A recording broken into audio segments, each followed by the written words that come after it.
Welcome to Homestead Reptile, and today with me is Mr. Odd Thomas. Now, I want to talk to you guys a little bit about how I got into the crested gecko hobby. I've known some people are interested in that, and this is also the last video of the crested gecko, 12 days of crested geckos.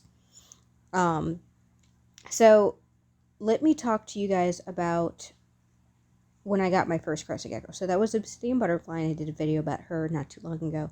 I got her in 2019. And in 2019, at that expo and mini expos around that time period, crested geckos were not super popular. Not really. I mean, they were there.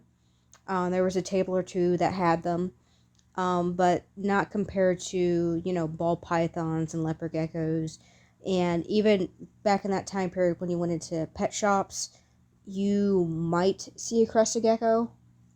Most of the time, you would not. And they just were not as popular as they are now. So, fast forward, I have an obsidian butterfly, and in 2021, I got more interested in actually breeding and working with crested geckos. So, at that time, I was mostly doing my research. So, I wanted to know how many babies the average female crested gecko could have, because I wanted to be sure how many possible babies I would have to take care of at a time. Did I need to incubate the eggs? Did they need any more specialized care when they're, you're hatching them out and breeding them? So figured all that out and figured out that it's actually pretty easy. They're pretty easy to care for, and they don't have a ton of babies. Not realistically when I'm comparing it to other gecko species or other really popular pets. They're not having like 30 babies.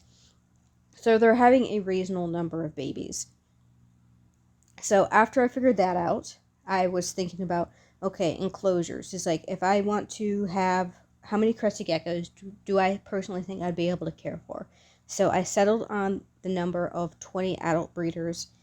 That's the maximum number I want to deal with. Then I decided, what morphs do I like? It's like, I love obsidian butterfly, and I really like dark geckos. So I want dark geckos. So in 2022, that's kind of when I started to actually look at all the different morphs, figure out what morphs I like, and start picking out what morphs I want and what I don't want to work with. Because I'm going to be working with a limited number of geckos, I want to try to get the best of the best I can forward, and I want to have a morph I actually like. So I kind of went in the opposite direction of, I'm not going to follow a trend. I'm not going to follow what's popular. I'm going to follow what I like and I want to work with. So, dark phantoms, yes. Red phantoms, I love those too. So, that's a yes. And then tigers and brindles. I actually really, really love tigers and brindles. They're my absolute favorite. And my absolute favorite lily combination is a tiger or brindle lily. I love them. They're so crazy and funky and beautiful. I love that.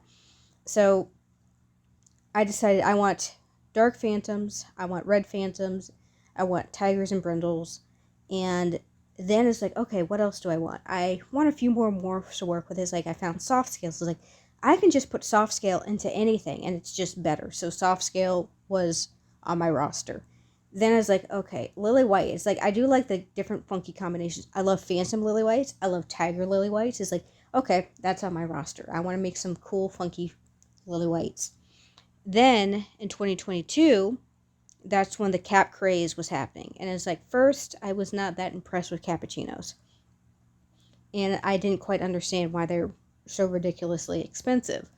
And it's like, okay, I'll just wait. It's an incomplete dominant trade. I'll wait until the price goes down. And then I saw a phantom cappuccino. I was like, okay, that's awesome. I love that. And now caps are amazing. They've really come along quite a bit. But a phantom cappuccino is my dream gecko to eventually get in the future. So fast forward in 2023, and as I was looking at different morphs, I kind of accidentally stumbled upon Tangerine. So I had my soft scale, who also happened to be Tangerine. It's like, okay, he's Tangerine, that's cool enough. And then I figured out, it's like, that Tangerine is actually pretty cool. It's like, he's a black and white gecko, but that tangerine color infuses that white coloration and gives him this weird glow, and it's just beautiful. And then I had a the opportunity to get a tangerine tiger. And I was like, okay, this is awesome. I'm going to work with tangerines. And then I ended up with a tangerine ink spot Dalmatian. And Dalmatians are also a morph I want to work with. So I have now filled out my rosters of the crested gecko morphs I want to work with. I can add a few here or there, but I'm going to do that slowly, and I want to focus mostly on the projects I love and that can work with each other. So after I got all those geckos, I set up all my enclosures, and I'm pretty happy with the way things have turned out, my gecko and my gecko care, and I decided I want to watch more gecko media, but there's not enough gecko media available for me. So I was like, I bet there's not enough gecko media available for other people that are crazy about their geckos like I am. So I decided to start this YouTube channel. And I kind of started in a way thinking people like to learn about different dog breeds. My first couple of episodes were about different morphs, and I'm still not finished with that little mini series, Morph Mondays and Morph History. So I will be doing some more again. But that's kind of how it started, and it's still going, and it's just been an enjoyable experience. And also, I didn't expect at the end of the year to get 300 subscribers, so that was also pretty cool. So if you want to know anything else, any more info on pay giving, like and subscribe and leave a comment. Hope your day is enjoyable.